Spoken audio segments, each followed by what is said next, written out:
Jack, thank you so much for joining us. It's so great to have you back on Bloomberg Television.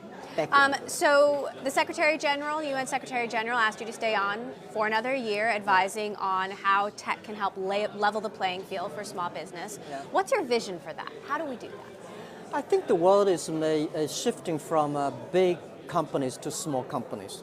And a small company means entrepreneurships. So I'm passionate about entrepreneurships. I'm passionate about small business. I think that's the solution for this century. Creative jobs, innovation, creative. Because small business, if you're not creative, if you're not innovative enough, you don't have a chance. So this is my passion about, and I believe this is also the future of this century, business. You heard President Trump speak at the UN. What's your relationship like with President Trump? Well, he's a very unique president, and we had a very good discussion last time, and talking about China-U.S. trade relationship and things. I think that the China-U.S. relationship is very, very critical in this century, especially the business side. So I think they are making progress on that.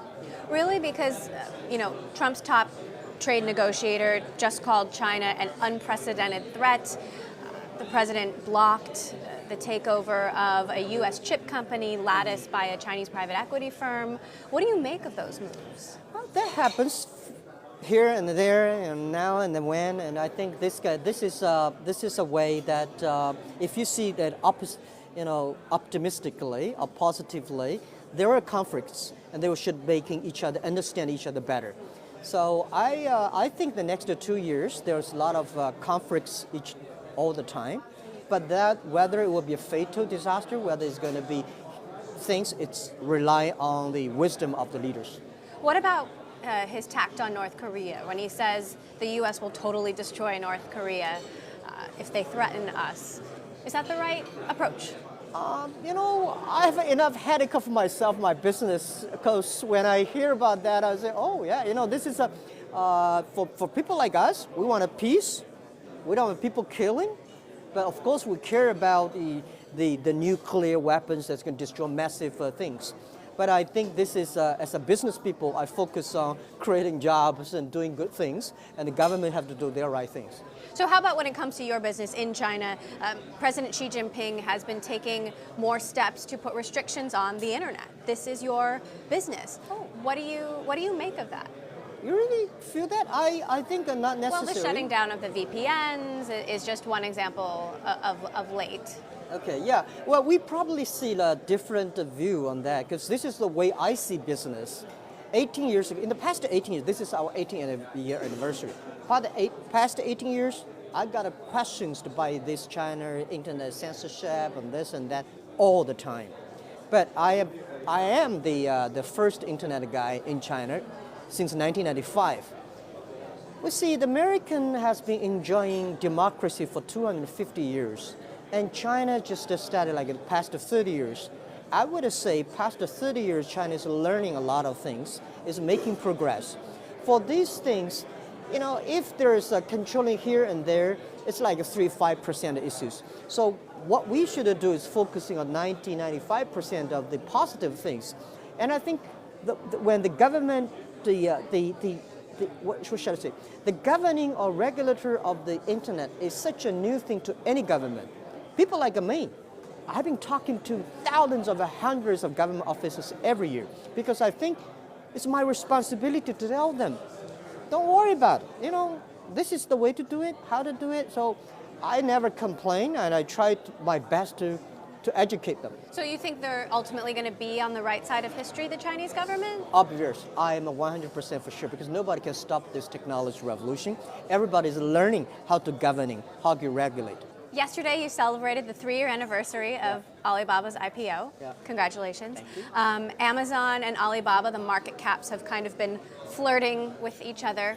I know that you have generally stayed in your own regional lanes, but as you become increasingly global companies, where do you see competing with Amazon directly? Well, Amazon is an e-commerce company and very successful, and we respect a lot. But Alibaba is not an e-commerce company. We are e-commerce enabler.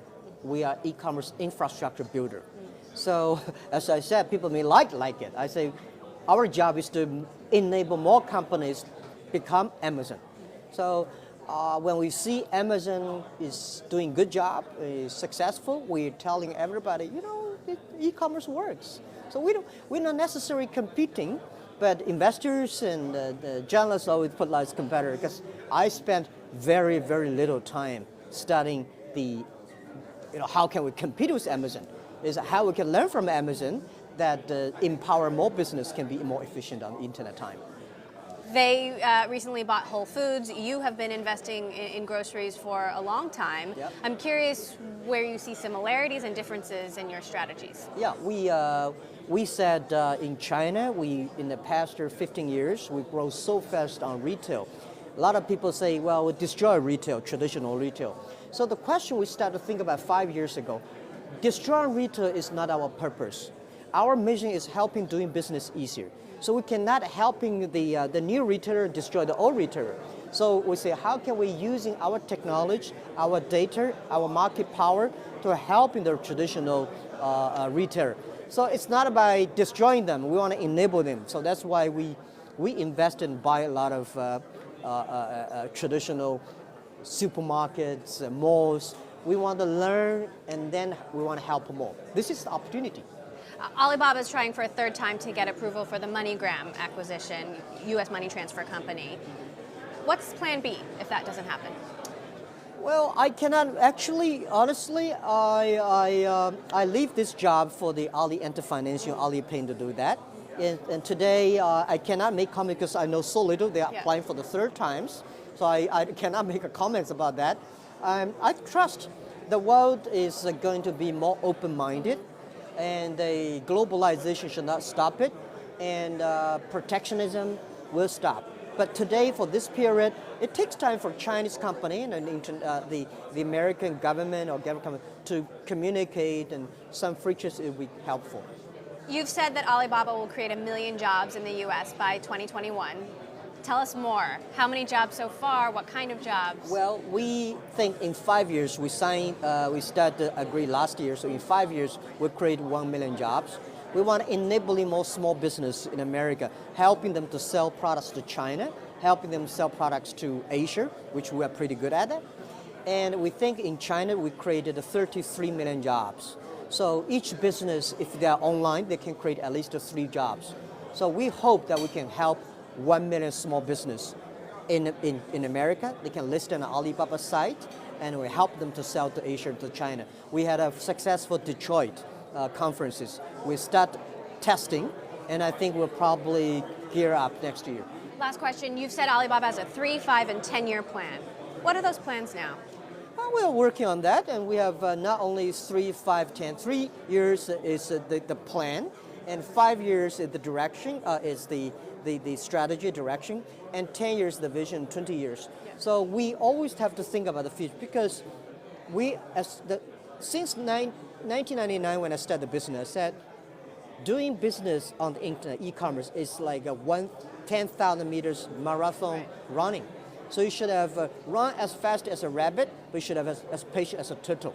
You have to be very, very patient. You have to think big, think the future, and then you can be happy. Otherwise, you have so many problems. Until 2101, 102 years is your plan, right? Yeah. 2101. Why 2101? Yeah, Where'd you get one that or 2 number? years. Well, we were born in 1999. Last century we had 1 year, and this century we wanted 100 years, and plus 1 year, 102 years will cross 3 centuries. So every number you're giving to the team should be accurate. So the more accurate you are, the more serious you are, and your employees, your colleagues, your friends will take it seriously. All right. Jack Ma, thank you so much for joining us. It's great to have you back here on Bloomberg. Thank you. Thank you.